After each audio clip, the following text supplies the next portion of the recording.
No one was protesting or crying for the candle makers when we introduced electricity. We just accepted that there was going to be a shift in economy. However, a director, let's say an art director, a creative director, if there's any in the room, they don't want to use Lovable. They don't want to use, Canva. They still don't want to put their hands on something because an AI can do it. Those entry-level young people, those entry-level roles, they're still responsible for the mock-ups, for the branding templates, for the what they call rapid prototyping.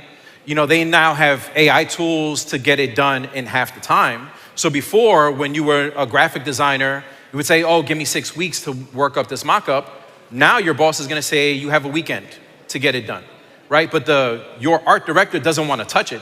So the role is still going to be there. The expectations are changing. In American football, we say the goalposts are moving.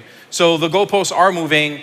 Every model update that happens with every new tool, you're still responsible and accountable for it. That role is not going to go away yet.